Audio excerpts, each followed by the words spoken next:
안녕하세요. 이번 강의는 철근 콘크리트 두 번째 시간입니다.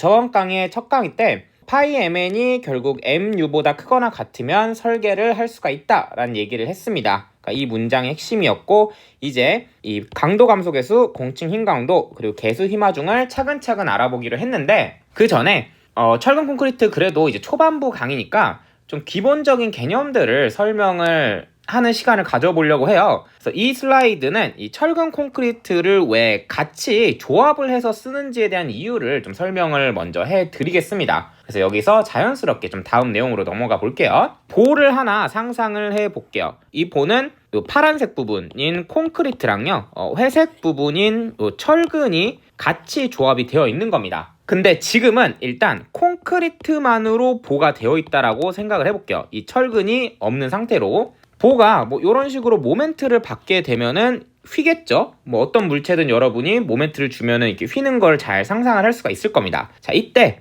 요 일부분만 딱 떼가지고 한번 관찰을 해봅시다. 이렇게 떼는 걸로 하고, 뭐 길이는 dx라고 할까요? 뭐 길이는 중요하지 않긴 하지만, 그럼 이 양쪽에 모멘트가 좀 작용을 하고 있어 줄 겁니다.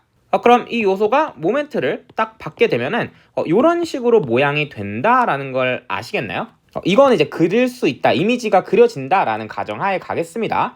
모멘트를 받으면은 물체가 이렇게 휘게 되는데, 이런 모양으로 변형을 하는데, 이 변형의 특징은요, 일단 윗부분은 길이가 줄어들게 됩니다. 이걸 우리가 압축이라고 불러주죠. 그 다음에 이 아랫부분 있죠? 아랫부분은 길이가 늘어나게 돼요. 그래서 이거를 인장이라고 불러줍니다.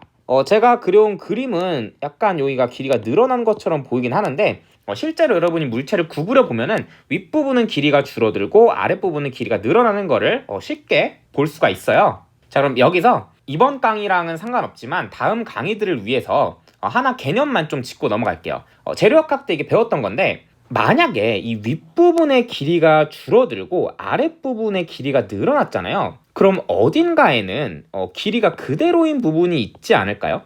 그러니까 요 보의 폭이 3cm인데 이 압축 부분은 2cm가 되고 이 아랫 부분은 4cm가 됐어요. 근데 이 변형 자체가 연속적으로 일어나기 때문에 어딘가에는, 이 중간 어딘가에는 그대로 3cm로 유지가 되는 부분이 있을 거라는 생각을 우리가 해볼 수 있습니다. 이 길이가 그대로인 이 부분 있죠?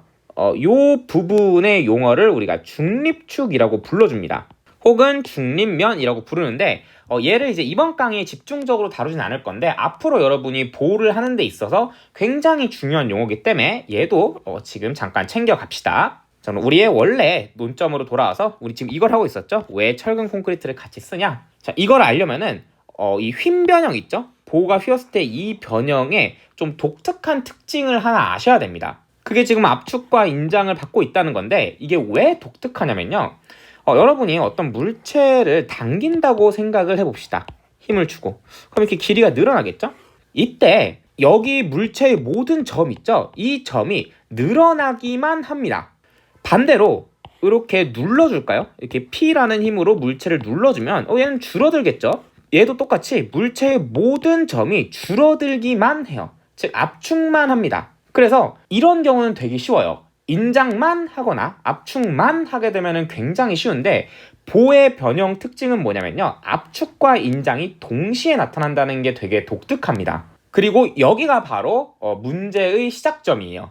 왜냐, 제가 아까 앞에서 가정할 때 지금은 일단 모든 보가 콘크리트로 되어 있다고 가정하자고 했잖아요. 근데 콘크리트는요, 가성비가 되게 좋은 재료입니다. 가격 대비 힘을 굉장히 잘 버텨가지고 뭐 높은 건물도 콘크리트를 거의 필수적으로 써요. 근데 콘크리트의 문제는 얘가 압축력만 굉장히 잘 견딥니다. 압축은 굉장히 잘 견디는데 인장은 너무나도 취약해요. 만약 압축을 10kN 정도 버틴다고 하면은 그거의 한 10분의 1 정도밖에 인장이 못 버텨요. 자, 그럼 어떤 문제가 생기죠? 콘크리트로만 보를 만들게 되면은 이 압축부는 그대로 물체가 잘 견뎌요. 근데 이 인장부에 금이 가거나 부서지거나 균열이 생기게 됩니다. 그러니까 이게 막 찢어져서 막 날아가고 난리가 나요. 콘크리트로만 만들게 되면 그 인장부가. 자, 그래서 이걸 해결해 주기 위해서 이 중간에 철근을 넣는 겁니다. 철근은 인장과 압축을 둘 다 잘 버텨요. 심지어 콘크리트가 압축을 버티는 정도보다 철근이 압축력을 더 많이 버팁니다. 그 정도로 단단한 재료를 이 인장부에 넣자는 거예요. 자, 그럼 어떤 일이 일어나는 거냐? 이 압축부는 아무런 일도 일어나지 않습니다, 거의. 근데 이 인장부에서는 콘크리트가 마치 종이가 찢어지듯이 찢어지거든요. 여러분, 그 A4 용지 같은 거 이렇게 손으로 잡아당겨 보면은 이 아랫부분이 찢어지잖아요. 그 찢어지는 것처럼 이 콘크리트가 이렇게 찢어져요. 그러니까 지금 이 파란색이 지금 벌어진 겁니다. 콘크리트가 원래 이렇게 있던 게 이렇게 벌어진 건데, 딱 벌어지잖아요. 그러니까 벌어지는 것 자체를 막을 수는 없습니다. 근데 벌어지는 순간 이 철근, 이 검은색 부분이 더 크게 벌어지지 않도록 잡고 있게 됩니다, 여기를. 그러니까 이 균열폭을 좀 억제를 해주는 거죠. 이렇게 이 콘크리트에서 찢어지는, 인장부에서 찢어지는 콘크리트를 철근이 딱 붙잡아 줍니다. 그래서 우리는 철근 콘크리트를 같이 쓰는 거예요. 요약을 해보면은 콘크리트가 압축력을 잘 견디는 대신에 인장력에 매우 취약합니다. 그래서 이 취약한 인장부에 철근으로 보강을 해주자는 개념이에요. 이런 이미지를 생각을 해주시면 됩니다. 그래서 철근 콘크리트를 같이 쓰고, 근데 이제 이런 질문이 생기는 사람들이 있을 수 있죠. 아니, 그 콘크리트가 압축을 잘 견디고 인장에 취약하니까 철근을 넣는다라는 개념은 알겠어. 그래서 단단한 물체를 만들겠다는 건 알겠는데, 그럴 거면 그냥 콘크리트 안 쓰고 차라리 모든 걸 철근으로 만들면 되지 않나? 그럼 철근이 압축도 견디고 인장도 잘 견디고 모든 문제가 해결이 되는데 왜 그렇게는 하지 않냐? 가장 큰 문제는 일단 철근이 너무 비쌉니다. 콘크리트에 비해서 너무나도 비싸고요. 그리고 이제 철근이 구조적으로는 굉장히 강하긴 하지만 녹이 쓴다는 문제점이랑, 그리고 얘가 불에 약해요. 그래서 내화 성능이 좀 약해가지고 이걸 콘크리트가 내화 성능을 보강을 시켜줍니다. 그러니까 철근도 나름의 단점이 있는데 콘크리트가 그거를 보완해주는 거고요. 콘크리트의 단점을 철근이 보완해주는 겁니다. 이런 식으로 상호 보완을 해주는 재료입니다. 근데 가장 중요한 요인은 요렇게 우리가 알고 있으면 됩니다. 여기까지 됐으면은 앞으로 돌아가서 이 파이, mn, mu 이 세 개에 대한 이야기를 이제 조금 차근차근 해볼게요. 이 식이 만족하면은 설계를 해도 된다. 이게 설계의 기본 식이라고 말씀을 드렸죠. 자, 그 중에서 일단 이 파이 mn에 해당하는 설계 강도, 즉 버티는 강도를 조금 더 자세히 이야기해 보겠습니다. 자, 파이 mn이 버티는 강도인데, 버틴다라는 말은 우리가 일상생활에서 많이 쓰죠. 얘는 뭐 조금 더 설계적으로 얘기하면은 파괴가 안 된다라는 말입니다. 이제 안 부서진다라는 말이겠죠, 보가. 근데 파괴가 뭐죠? 그러니까 이 파괴에 대한 기준이 필요한데, 만약 보가 이렇게 있을 때 얘가 전체가 다 날아가야지, 다 부서져야 파괴라고 볼 거냐, 아니면은 보를 뭐 절반만 쪼개져도 얘는 파괴라고 볼 거냐, 이런 식의 파괴에 대한 기준이 필요합니다. 그래서 이번 강의에 해야 될 마지막 내용은 도대체 휨에 의한 파괴, 그 휨 파괴의 기준이 뭐냐에 대한 이야기를 해야 해요. 결론을 먼저 말씀드리면 얘는 압축 연단의 변형률이 0.003일대입니다. 이 말을 이해하시면 되는데, 일단 뭐 변형률, 이거는 재료역학 때 좀 많이 익숙했던 단어죠. 우리가 모르는 단어는 이 압축 연단이라는 단어를 모르실 텐데, 압축 연단 설명을 위해서 이 그림을 잠깐만 봅시다. 이 그림은 앞에 있던 요 그림을 그대로 따온 거예요. 어떤 요소가 이렇게 있는데 얘가 모멘트 하중을 받고 이렇게 굽잖아요. 이렇게 굽을 때 위에는 압축이 되고 아래는 인장이 된다라고 말씀을 드렸는데, 압축과 인장은 요 어딘가에 있는 중립축을 기준으로 나타납니다. 중립축 위로는 압축, 아래로는 인장인데, 그 압축부 중에서 끝부분을 말합니다. 즉 여기죠, 여기 맨 위에 부분. 압축부의 끝부분을 이제 압축 연단이라고 불러줘요. 그리고 이제 여기에 철근을 쓸 리는 없으니까 이 압축 연단 당연히 콘크리트고요. 여기에 이제 변형률 값을 우리가 잴 수 있습니다. 변형률은 지금 뭔지 모르신다면 그냥 변형된 정도라고 일단 생각을 해봅시다. 그러니까 변형이 많이 되면 될수록 변형률이 커져요. 자, 그러면 이렇게 있던 보가 모멘트를 받게 되면은, 만약 조금 받았다면은 이 면 자체가 별로 안 휘겠죠. 근데 많이 받게 되면은 면이 되게 많이 휠 거예요. 그러니까 얘와 얘의 각도가 점점 이렇게 좁아질수록 힘을 많이 받은 거겠죠, 모멘트를. 자, 그때 이 압축부는 더 많이 줄어듭니다. 이 압축 연단의 변형률, 그걸 이제 입실론 CU라고 부르거든요. 이 입실론 CU 값이 점점 커질 겁니다. 처음엔 0이었다가 그 다음엔 0.0001이었다가 뭐 0.001이었다가 뭐 0.002였다가 계속 증가를 할 겁니다. 그러다가 계속 변형이 되다가 0.003이 딱 되는 순간, 그러니까 이 끝부분이 0.003이 되면은 그때 이거를 우리는 파괴라고 보자고 약속을 한 겁니다. 그러니까 이 보는 0.003을 넘어가는 0.004 정도 되면은 이 보는 기능을 하지 못한다, 버티지 못한다라고 생각을 하자는 거예요. 여기가 0.003이 되는 순간을 우리는 파괴라고 볼 거다라는 겁니다. 자, 그러면 약간 이런 느낌을 가져가시면 돼요. 외부에서 하중이 올 텐데 그 하중 때문에 보가 변형이 될 겁니다. 근데 설계를 할 때 내가 만든 보가 이 하중에 대해서 0.003이 넘어가면 안 된다라고 생각을 하시면 돼요. 그래서 이걸 이제 추후에 계속 추가적으로 이야기를 풀 겁니다. 0.003이 안 넘어가면 되네. 근데 이거에 플러스 보를 설계할 때는 하나의 목표가 또 있습니다. 그러니까 0.003이 안 되는 거 플러스 하나의 목표가 또 있는데, 압축 연단 변형률인 입실론 CU 있잖아요.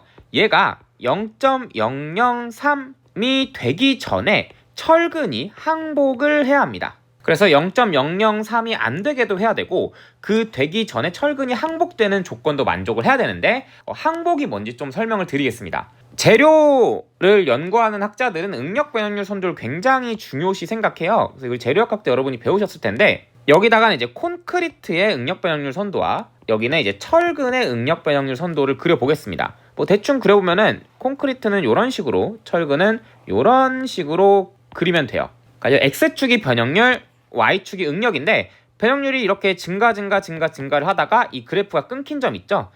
이 이후로는 이제 콘크리트가 파괴됐다라는 뜻입니다. 얘도 똑같이 증가하다가 여기서 철근이 파괴가 됐어요. 그래프 모양이 조금 다른데, 보통 이런 그래프 개형을 띠는 애를 우리는 취성재료라고 하고요.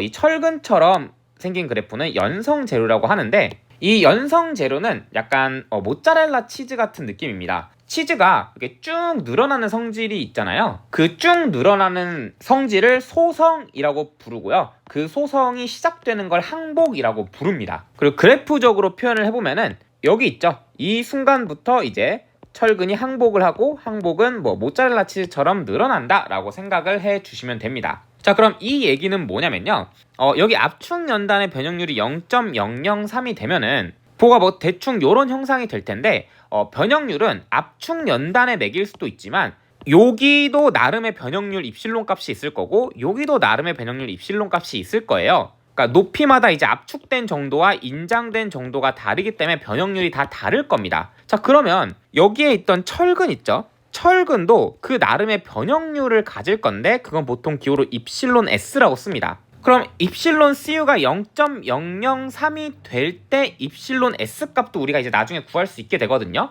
그러면 이 입실론 S에 해당하는 그래프 점을 딱 찍었을 때 그게 지금 항복 이후로 들어와야 한다라는 겁니다. 그 점이. 그러니까 이미 0.003에 도달했을 때 얘는 항복을 하고 있어야 돼요. 이미 철근이 모짜렐라 치즈처럼 늘어나고 있어야 합니다. 그러니까 요런 데 있으면 안 돼요. 항복 이전에 입실론 S 값이 위치를 해 있으면 안 됩니다. 여기는 이제 탄성 구간이라고 부르고, 치즈처럼 늘어나는 데가 아니라 뭐 고무줄처럼 늘렸다가 힘을 빼면 다시 줄어드는 거예요. 여기 이제 이 소성 구간, 항복 구간 이유는 힘을 빼도 다시 줄지 않고 치즈처럼 잘 늘어나는 구간입니다. 왜 그래야 할까요? 그 이유는 시간을 벌기 위해서입니다. 지금 여기 콘크리트 취성재료랑 철근 같은 연성재료는 이제 응력 변형률 선도가 이런 차이가 보이죠. 근데 이 그래프들의 큰 차이 중 또 하나가 뭐냐면요, 이 취성재료의 경우는 파괴되는 과정이 눈에 잘 보이지 않습니다. 근데 연성재료는 눈에 좀 잘 보여요. 이게 무슨 얘기냐면, 이 연성재료로 아까 제가 치즈 얘기를 계속 드렸고, 콘크리트 취성재료 예시로 유리를 한번 봅시다. 치즈는 늘리면은 계속 늘어나다가 끊어지잖아요. 그럼 우리가 이런 느낌도 가질 수가 있어요. 치즈에다가 이거 치즈 조만간 끊어지겠는데? 라는 느낌도 옵니다. 근데 유리에서 그런 느낌이 드나요? 그러니까 치즈는 변형이 눈에 보이기 때문에 어느 정도 늘어나는지, 얼마나 위험한지를 우리가 알 수 있는데, 유리 같은 경우는 진짜 갑자기 부서지잖아요. 그래서 유리는 갑자기 파괴된다라는 사실을 아는 게 중요하고, 콘크리트가, 이 철근, 치즈는 파괴를 어느 정도 예상할 수가 있습니다. 그러니까 눈으로 변형되는 게 보여요. 자, 그게 왜 중요하냐? 입실론 CU가 0.003이 우리가 휨 파괴라고 봤잖아요.